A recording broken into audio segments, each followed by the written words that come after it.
अगली खबर की तरफ चलते हैं। अगली खबर इससे भी इंटरेस्टिंग है।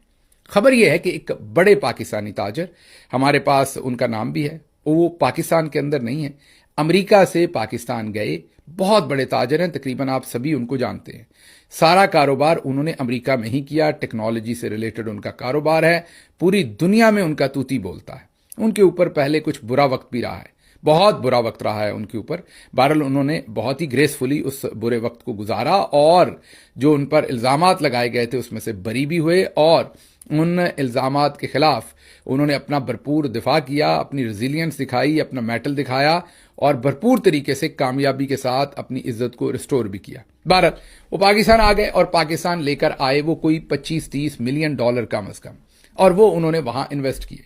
उनके साथ जो वादे किए गए थे SIFC या दूसरे पूरे फ्रेमवर्क के अंदर कि ये कर देंगे और वो कर देंगे, वैसा कुछ नहीं किया गया। वो बेचारे एक शहर से दूसरे शहर, दूसरे से तीसरे, एक दफ्तर से दूसरे दफ्तर, तीसरे से चौथे दफ्तर भागते रहे, लेकिन कोई सुनवाई ना हुई। उनका पैसा डूब रहा था। लगातार उनसे जो प्रोमिसेस किए गए थे उन कारोबारों में या उस प्रोसेस में उनकी कोई मदद नहीं की गई। आखिर तंग आकर उन्होंने वो पैसा जो था वो बैंक से निकलवाया और निकलवाने के बाद हुंडी के जरिए उन्होंने मुल्क से बाहर भिजवा दिया। ये सब हम रिपोर्टेडली कह सकते हैं या अपने सोर्सेज से कह सकते हैं। मैं दोबारा मैं आपको बताऊंगा कि बहुत ही वेल प्लेस्ड सोर्स हैं पाकिस्तान की, जो आप यही कहें कि एक बहुत ही मोतबर शख्सियत जो अस्करी साइड की है, आज के बैठे हुए बहुत सारे लोगों के उस्ताद, बहुत ही सीनियर शख्सियत, ये उन्होंने हमें खबर दी है। जो हमारा सोर्स है बहुत मोतबर है, बहुत रिस्पेक्टेबल है। फिर हमने अमेरिका से भी कुछ चेक करने की कोशिश की तो हमें पता चला कि बिल्कुल गए थे और वहां से बहुत ही ज्यादा नाराज लौटे हैं। बहरहाल खबर यह है कि पाकिस्तान में जब उन्होंने वहां से पैसा निकाल दिया तो पता चला, फिर जनाब हमारे जो इंटेलिजेंस के प्रीमियर इंस्टीट्यूशंस हैं उनके जुम्मे यह लगाया गया कि चुक लो, तो उनको कराची से उठा लिया गया। उस बिजनेसमैन को कराची से उठाया गया, उनके साथ बदतमीजी की गई, तशद्दुद किया गया।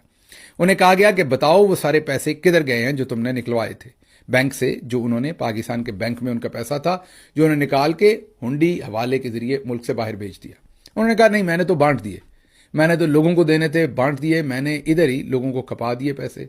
किसी का उधार देना था, किसी को कुछ करना था, मैंने बाहर नहीं भेजे, मैंने यहीं दे दिए। बहरहाल उनको मनाने की बड़ी कोशिश होती रही, वो अड़े रहे, उनके साथ थोड़ा बहुत तशद्दुद भी हुआ, लेकिन वो ना माने और आखिरकार वो मुल्क से निकलने में कामयाब हो गए। अब ऐसे हालात में जहां एक तरफ मलिक रियाज अहमद के साथ कल क्या किया गया वो आपने देख लिया है, उसकी खबर भी आगे आपको देते हैं। बहरहाल उनके साथ कल क्या किया गया वो आप देख चुके हैं। उनकी जिस तरीके से पूरी प्रॉपर्टी हथिया ली गई है और आगे तासर यह है कि